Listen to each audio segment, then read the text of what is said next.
como usar o R no Google Colab e como abrir uma planilha eletrônica diretamente nele. Então, primeira coisa, abram a página do Google e façam o login. Observe que aqui eu já estou logado com uma das minhas contas Google. Tudo bem? Venho aqui e escrevo Google Colab. Clica aqui nesse primeiro link. E então, você vai clicar aqui em Novo Notebook. Ele vai carregar aqui um novo notebook do Google Colab.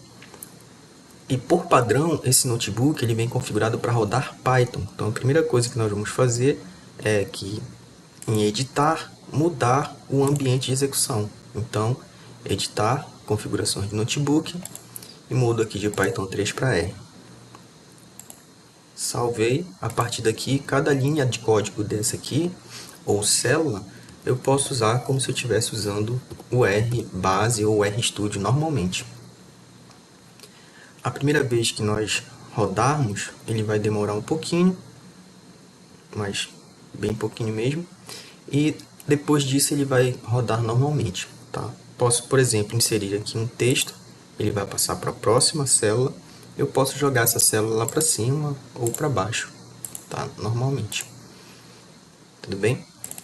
Clico aqui 2 vezes, no linguagem de texto, aqui no Colab, é linguagem Markdown.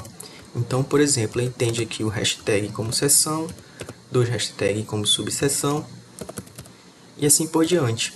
Se eu quiser colocar aqui um item, por exemplo, dou espaço, asterisco, item 1,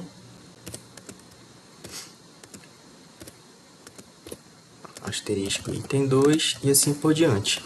Observe que ele já vai colocando aqui configuração bonitinha pra gente.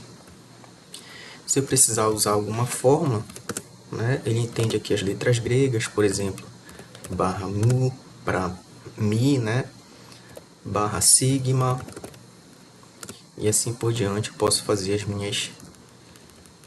minhas fórmulas dessa forma aqui, tudo bem? Elevar ao quadrado, por exemplo, coloco aqui o chapeuzinho, entre aspas, quadrado, e se eu quiser que isso tenha um subscrito, coloco, por exemplo, A, aqui. E ele vai fazendo as nossas formulinhas bonitinho, certo? Aqui no código eu posso inserir um novo código, clicando aqui, ou um novo texto, tudo bem? Então, vou fazer aqui um novo código, esse carinha aqui eu posso deixar com resultado, eu posso apagar. Vou apagar aqui, por exemplo, e vou fazer um histograma de 100 valores da distribuição normal. Observe que ele tem o autocomplete também, né? Aqui, como no RStudio. Vou rodar. E aqui ele dá o meu histograma. E assim nós vamos construindo o nosso script aqui no notebook. Posso escrever mais coisas aqui. Ele entende o hashtag também como comentário. Assim como se estivesse no R. Se eu rodar de novo, ele vai rodar e não vai acontecer nada aqui. Tudo bem? Mas vamos inserir agora uma linha de código e ler um banco de dados que está aqui na minha máquina, tudo bem? Então, eu salvei um arquivo de Excel como arquivo de texto, ou seja, aquele .csv, e vou utilizar esse arquivo, tudo bem? Para poder logar esse arquivo aqui, nós vamos clicar em arquivo do lado esquerdo. Nós poderíamos carregar lá do Drive, ou posso buscar nos meus arquivos. Então, vou buscar aqui nos meus arquivos, abrir aqui um conjunto de dados,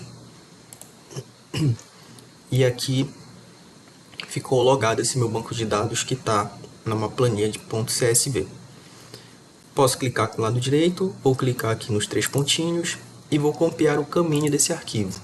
Isso aqui eu posso fechar, e aqui no caminho do arquivo, eu vou usar aqui a função readCSV. Ele tem autocomplete, então fica bem fácil, né? read CSV, vou colocar aqui entre aspas duplas o endereço. Vou colocar a informação de que a primeira, o nome das variáveis está lá na coluna, então vou colocar aqui reader true. Então ele já vai entender o nome de cada uma das colunas. Vou informar para ele também que o separador de decimais aqui desse meu arquivo é a vírgula. Tudo bem? Esse banco de dados é um conjunto com valores quantitativos contínuos, só que ele está separado por vírgula lá. Para o R entender e transformar isso para ponto, que é o ponto que é o separador decimal dele, eu informo isso dessa forma. Tudo bem? Uma outra coisa, eu vou usar esse argumento aqui, string as factor, isso aqui mesmo, primeiro. E vou falar que é verdadeiro. O que ele vai fazer? Nesse meu banco de dados, vou rodar aqui para vocês verem. Ctrl Enter, vou dar aqui o Play. Eu tenho essas 4 variáveis que são quantitativas, mas eu tenho essa variável aqui que é qualitativa. Se eu não colocar essa informação, quando eu pedir, por exemplo, as descritivas desse conjunto de dados, o sexo ele não vai conseguir conferir para mim quantos F e quantos M existem nesse conjunto de dados. Tá? Que ele vai ver apenas como caractere e aí ele não vai contar. Então eu informo para ele que esse caractere na verdade é um fator, ou seja, esse F significa que é feminino e o M significa que é masculino. Tudo bem? Vou dar um nome aqui para esse meu banco de dados. Vou chamar aqui de BD1, banco de dados 1. Posso usar aqui o igual, né? Ou os mais tradicionais podem usar aqui a setinha, que vai dar no mesmo. E vou printar esse banco de dados aqui pra gente. Esqueci aqui os parênteses. Pronto. Agora sim, tá bem bonitinho aqui, cada linha, né, cada coluna, entendendo, sendo lido da forma como é um banco de dados mesmo. A partir daqui eu posso inserir um novo código, pode ser que Ctrl MB, né? Então posso vir aqui e fazer isso, apenas clicar em mais. E por exemplo, eu quero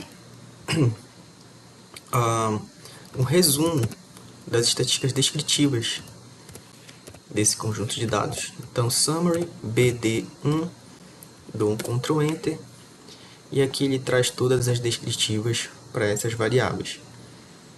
Tá? 14 mulheres, 12 homens, e aqui as medidas descritivas para cada uma das variáveis quantitativas. Posso pedir mais estatísticas aqui mesmo, ou no novo código, como eu falei anteriormente. Tudo bem? Basicamente é isso.